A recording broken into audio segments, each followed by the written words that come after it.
এবং এখান থেকে প্রফিট জেনারেট করার ইচ্ছা থাকবে, স্বাভাবিকভাবেই চিকিৎসা ব্যয়টা বেড়ে যাবে। বাংলাদেশ মেডিকেল বিশ্ববিদ্যালয় দ্বিতীয় সংশোধন বিল 2026 নিয়ে সংসদে আপত্তি জানিয়েছেন বিরোধী দলীয় নেতা ডাক্তার শফিকুর রহমান। আশঙ্কা, নতুন ব্যবস্থায় স্বাস্থ্যসেবার ব্যয় বাড়তে পারে।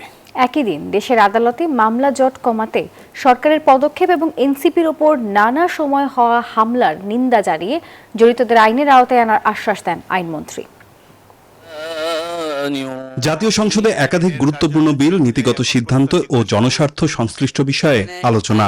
এদিন বাংলাদেশ মেডিকেল বিশ্ববিদ্যালয় দ্বিতীয় সংশোধনী বিল 2026 বিশেষ কমিটির পরীক্ষিত প্রতিবেদন সংসদে উত্থাপন করেন কমিটির সভাপতি জয়নুল আবেদিন। বিশ্ববিদ্যালয় দ্বিতীয় সংশোধন বিল 2026 যার বিরোধিতা করেন বিরোধী দলীয় নেতা। বলেন, বাংলাদেশ মেডিকেল বিশ্ববিদ্যালয় একটি অলাভজনক প্রতিষ্ঠান, এতে বেসরকারি বিনিয়োগ স্বাস্থ্যসেবায় ব্যয় বাড়াবে। এখানে কেউ ইনভেস্ট করবে এবং এখান থেকে প্রফিট জেনারেট করার ইচ্ছা থাকবে, স্বাভাবিকভাবেই চিকিৎসা ব্যয়টা বেড়ে যাবে। এদিন জুলাই নিয়ে কথা বললে বা এনসিপি সভা সমাবেশে বিভিন্ন সময় হামলার ঘটনা তুলে ধরেন সাংসদ আক্তার হোসেন। জবাবে স্বরাষ্ট্রমন্ত্রীর পক্ষে আইনমন্ত্রী বলেন, এসব ঘটনায় জড়িতদের বিরুদ্ধে আইন অনুযায়ী ব্যবস্থা নেওয়া হবে।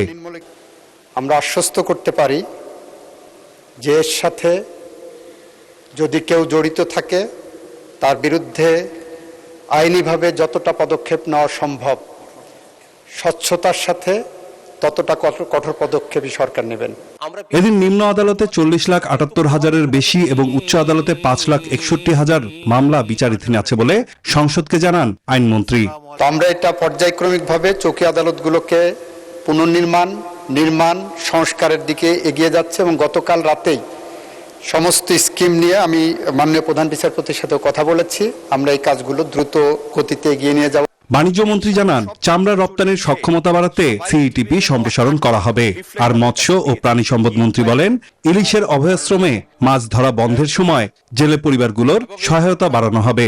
সারা বাংলাদেশে যত শ্যালো এবং ডিপ টিউবওয়েল আছে এগুলিকে পর্যায়ক্রমে সোলারের আওতায় নিয়ে আসা হবে খুব কম সময়ের মধ্যে।